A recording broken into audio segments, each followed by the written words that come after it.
144 वर्षों पर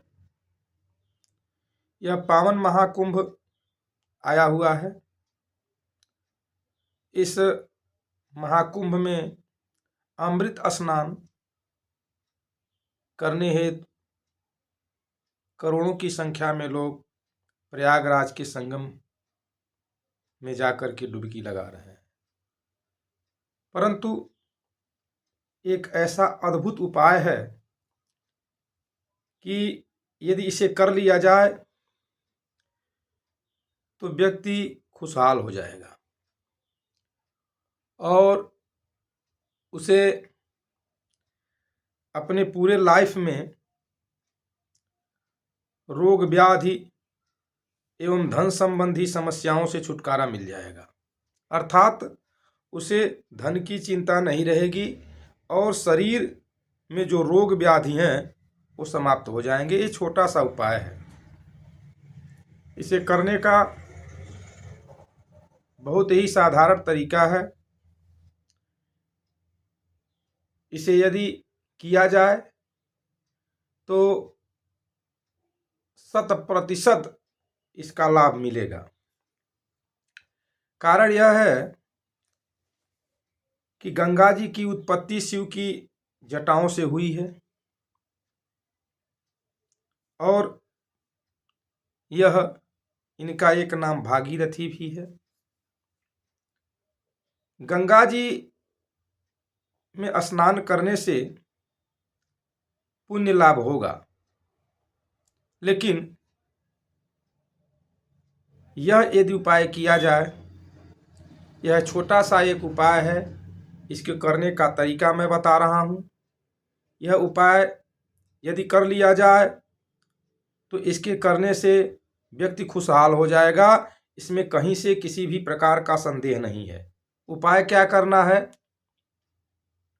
29 तारीख को अमावस्या है, अर्थात 29 जनवरी को अमावस्या है।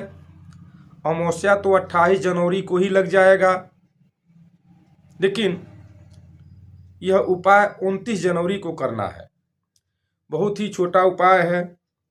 जो लोग गंगा स्नान के लिए गए हैं, जो त्रिवेणी स्नान के लिए गए हैं या महाकुंभ में गए हैं या जो लोग घर पे हैं, वो सभी लोग इस उपाय को कर सकते हैं।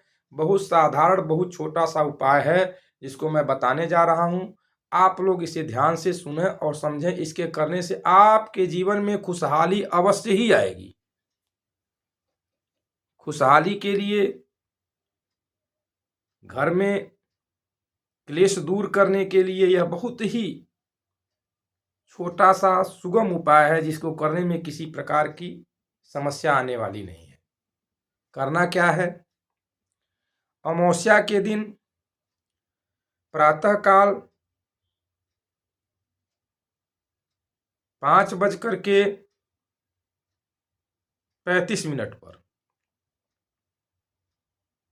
या यूँ समझ लें हम कि 6 बजे के आसपास एक पात्र लेंगे, लोटा जिसको बोला जाता है, या कमंडल जिसमें आप पूजा करने के लिए जल रखते हैं, उसको लेंगे। उसमें, उस पात्र में सबसे पहले गंगा जल डालेंगे। गंगा जल डालने के बाद जैसे ही हम पात्र में गंगा जल डाल लेंगे, उसके उपरांत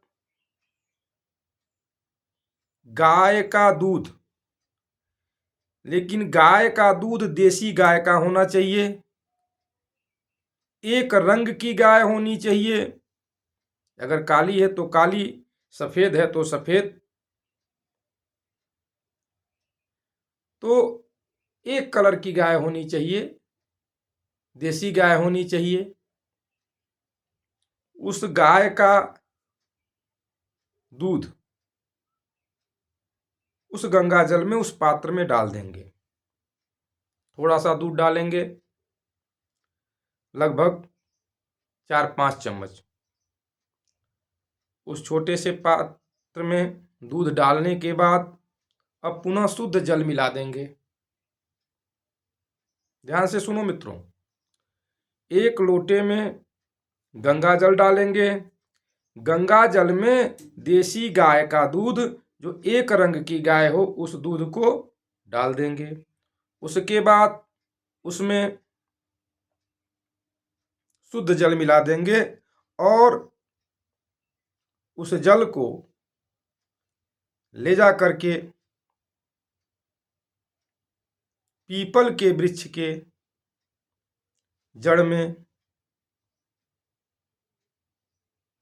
ओम, इस मंत्र को याद रखें, क्योंकि इसी मंत्र से जल चढ़ाया जाएगा तो खुशहाली और समृद्धि आएगी। ओम परम गौरा पतये नमः। ओम परम गौरा पतये नमः। ओम परम गौरा पतये नमः। इस मंत्र का 21 बार जप करते हुए जल चढ़ा करके पीपल के वृक्ष का परिक्रमा करेंगे।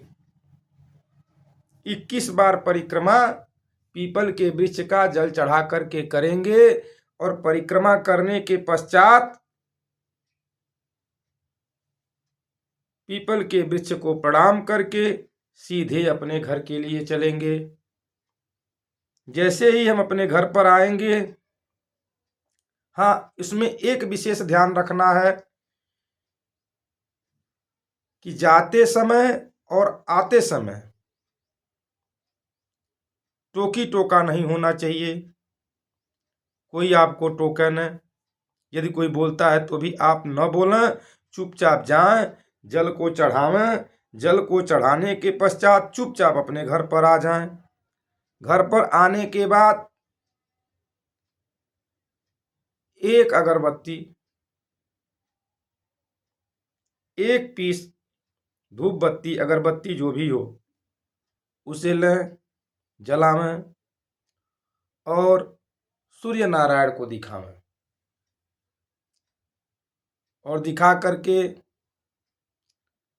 घर के बाहर यदि तुलसी जी का वृक्ष लगाए हैं तो उस अगरबत्ती को वहाँ लगा दें, या घर के बाहर किसी शुद्ध स्थान पर उस अगरबत्ती को खोस के और प्रणाम करें। और प्रणाम करते समय कहें कि हे गंगा माँ, हे सबके पापों की हरण करने वाली माता, हे वासुदेव महाराज, हे सूर्य नारायण महाराज, आपकी कृपा हमेशा हमारे ऊपर बनी रहे, ऐसा प्रार्थना करें। अपने इष्ट देवता, कुल देवता, ग्राम देवता, वास्तु देवता, सभी देवताओं का ध्यान करें। पुनः अपने घर में आवें। आपका जो है यह छोटा सा उपाय जीवन में खुशहाली अवश्य ही लाएगा। सबसे पहले शत्रु बाधा है तो धीरे धीरे शत्रु बाधा आपकी समाप्त होगी। यदि घर में क्लेश है, कलह है, वो भी समाप्त होगा। अर्थात हर प्रकार से यह उपाय करने से लाभ ही लाभ होना है, नुकसान कुछ नहीं होना है। अवश्य ही करें, क्योंकि यह दुर्लभ संयोग अब नहीं आने वाला है। यह 144 साल पर इस बार आया हुआ है, मौनी अमावस्या, जिनका नाम सभी लोग जानते हैं।